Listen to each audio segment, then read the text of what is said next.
19 ሰዎች በግ አይደለም እና ጫጩት አይደለም እየታረደ ያለው። እስቲ አሁን የአብይ አህመድን ገጽ ሄደው እንመልከተው። አምጣልኝ አንተ የአብይ አህመድን ገጽ ተመልከተው። የአብይ አህመድ ገጽ ረመዳን ከገባ ጀምሮ በመንግስት ወጪ ቤተ መንግስት ጿሚ እስላሞችን ሲቀልብ ነው ያየነው። እሱ እስላም ስለሆነ በቤት ያገባሁት በስበት የሚቆራረጥ በሳራን የታጠር ያየ በተሆነ ይወድበን ይሰጣል።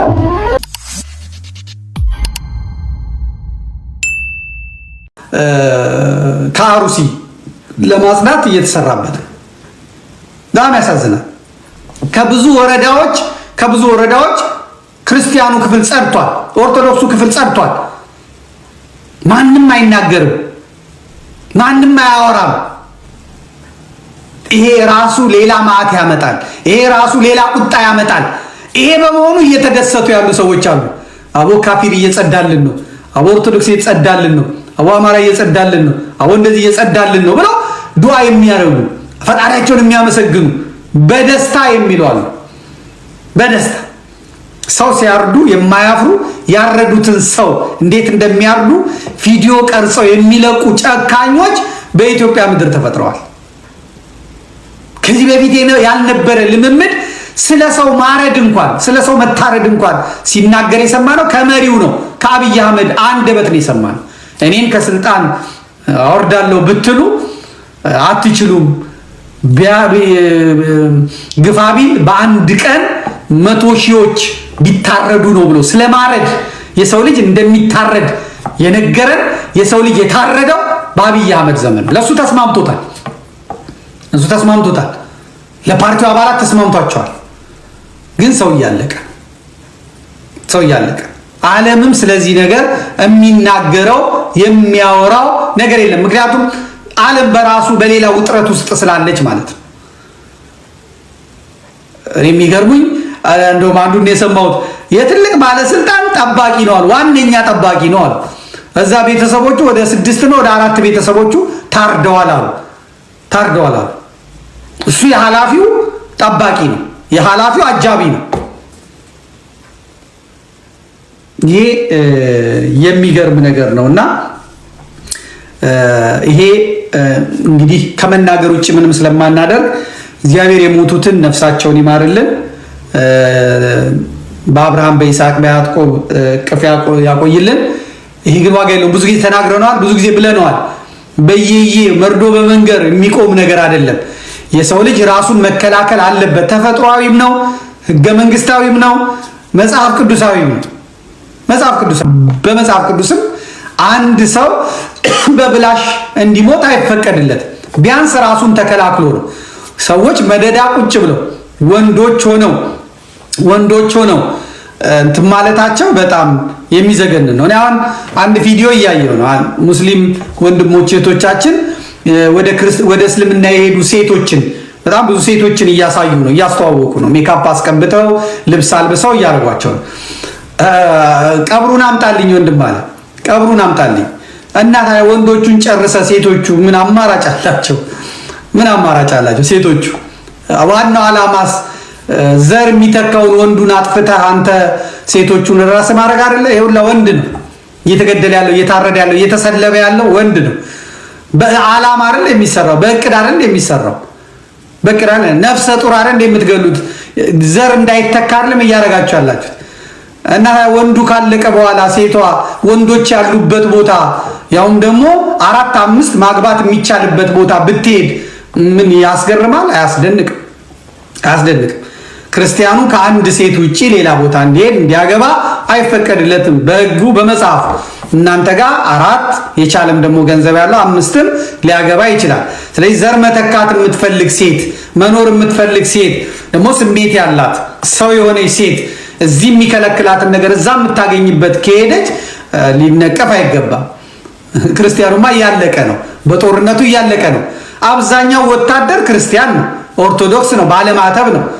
መንግስት የሚያሰልፈው ተቃዋሚ ሆኖ መንግስትን የሚዋጋውም ኦርቶዶክስ ነው። ከትግራይ ቢመጣ ኦርቶዶክሱ ክፍል ነው፣ ከአማራ ቢመጣ ኦርቶዶክሱ ክፍል ነው፣ ከኦሮሚያ ቢሄድ ኦርቶዶክሱ ክፍል ነው። እስልምናው ቁጭ ብሎ ነው፣ ፕሮቴስታንቱ ቁጭ ብሎ ነው።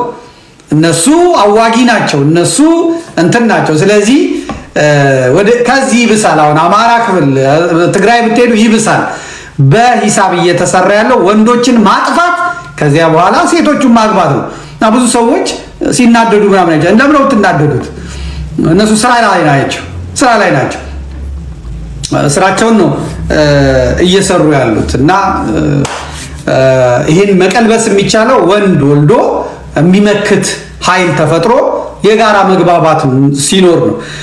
ወደደም ጠላም አመፅ አዲስ አበባ የሚጠበቅ ነው፣ በኢትዮጵያ የሚጠበቅ ነው።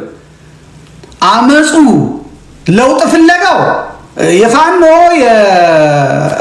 የኦነግ ጉዳይ አይደለም፣ የኦነግ ሸኔ የህወሓት የምናምን ጉዳይ አይደለም።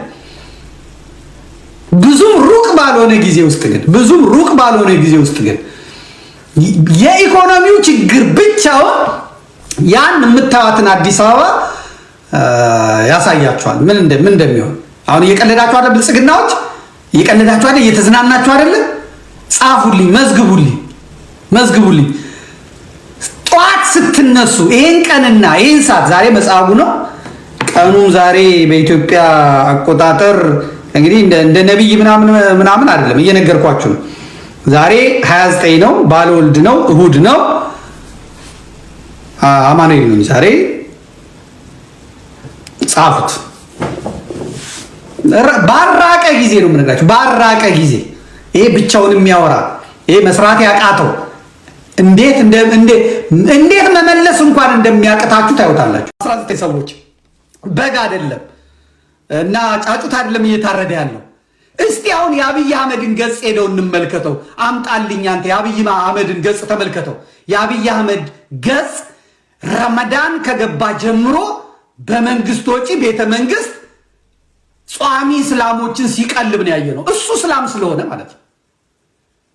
ክርስቲያን ነኝ፣ ጴንጤ ነኝ፣ ፕሮቴስታንት ነኝ የሚለው አብይ አህመድ ምዕራባውያኑ የራሳችን ሰው ተቀመጠ እንዲሉ ነው እንጂ አብይ አህመድ እስላም ነው፣ ያልተጠመቀ እስላም ነው።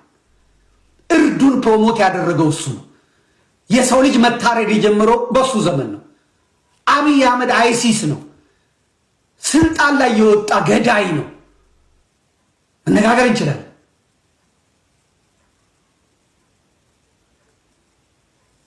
አብይ አህመድ አብይ ጾም ገብቶ እንኳን አደረሳችሁ አላለም። ስቶት እንኳን ረመዳን ታላቁ ወራችን ገባ ነው ያለው። የኢየሱስ ወታደር ማለት ነው። በድፍረት ነው የምንነጋገረው፣ በድፍረት ምንም ግን ማድረግ አንችልም። አሁን እኔ እንደዚህ ነው የሚለውን ነገር አይደለም። አለቀ። እኔን ክበቡኝ ነው እያለ ገንዘቡን እየሰጡ ያሉት አረቦቹ ናቸው። መተኮሻውን እየሰጡት ያሉት አረቦቹ ናቸው። በመድፉ በጥይቱ እየተገደሉ ያሉት አክሱም ላይ እኮ የተገደሉትን የካዱትን የጨፈጨፈው ሻዕቢያ ነው እኮ አሉ። አሁን ከሻዕቢያ ጋር ሲጣሉ ማለት ነው። በትግራይ የጸዳው አረቦቹ በሰጡት ገንዘብ ነው። እውነቱን መነጋገር አለብን። ይሄ የኢትዮጵያን ቤተ ክርስቲያን የኢትዮጵያን ክርስቲያን ለማጥፋት የመጣ ሰው ነው። ይሄን ስንል አሁን አንዳንድ ሙስሊሞች አንዳንድ እስላሞች እንትን ይመስላችኋል ለጊዜው ሀገር በልማት ሀገር በምን ነው እንጂ ወንድሙን እየገደለ ወንድሙ እያሳረደ ወንድ ሰው አገኘን ሌላ ወንድ ይፈጠራል። ይሄን በቀል የሚበቀል ይፈጠራል፣ ይወለዳል። አሁንም እግዚአብሔር ያስነሳል። የዛሬ ገጹን ሄዳችሁ ተመልከቱ። ዛሬ እኮ ፓርላማውን የሞላውን እያየን ነው። ለምን ማለት እኛ አንችልም። ማህበረ ቅዱሳን ብንለው ከዩኒቨርሲቲ ጀምሮ ያሉትን ሰዎች እንደ ጽዋቃ ነጠላ ጠቅልሎ ፖለቲካና ኮሬንቲ በሩቁ ነው አላቸው። ጉዳያቸው ያልሆነ ሰንደቅ ዓላማ ኮከብ አለው። ለምን ጭራቅ አይኖረውም? ይይዙታል። ከቀበሌ እስከ ክልል እስከ ፓርላማ ህግ አውጪ፣ ህግ አስፈጻሚ፣ ህግ ተርጓሚ እነሱ ሞሉት። የጥምቀት ቤታችን ይወሰዳል፣ የመስቀል ቦታችን ይወሰዳል፣ ካህናቱ ይገደላሉ፣ ሚኒስትሩ ምኑ እነሱ ናቸው። ደጅ ጠኝ ለምን እንገደላለን የት እንሂድ የሚል ፈሪ ምዕመናኑ ፊት እረኛው ጄኔራሉ እያለቀሰ ጮቤ እያስረገጣቸው ደምን ባስለቀስናቸው አገኘናቸው ሰበርናቸው እያለ ጴንጤው ጠላቴ ሆይ እርርበል ድብንበል አገኘው እያለ እስላሙም እንደዛው እና ከባድ ነገር ነው ያለው። ከባድ ሁኔታ ነው ያለው። ይሄንን ማሸነፍ ይሄን መሻገር ይቻላል። እኔ ጥሬ ነው ዛሬም አይደለም ከእርሶ ጋርም እንግዲህ እርሶ የሚናገሩት ነው። ከጥንት ጀምሮ ስናገር ነበር። አሁን እንደው ብዙዎች አሳርፈውኛል። አሁን እምለው ግን መጨረሻ ላይ አባታችን እያንዳንዱ ቤት መከራው ይገባል። እያንዳንዱ ቤት መከራ ይገባል። እያንዳንዱ ቤት ለቅሶ ይገባል። እያንዳንዱ ቤት ዋይታ ይገባል።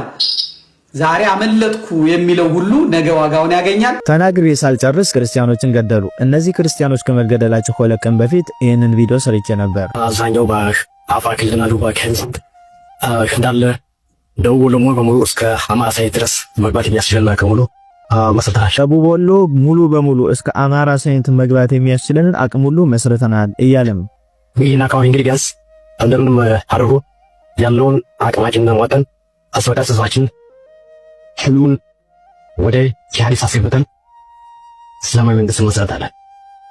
እዛ አካባቢ ያሉ ህዝቦችን ደግሞ ቀስ በቀስ ጊዜ ይፈጅብናል እንጂ አይቀርላችሁም፣ ሁላችሁንም ወደ እስልምና ሃይማኖት እናስገባችኋለን በግዴታም ቢሆን ብሎ እየተናገረ ነው።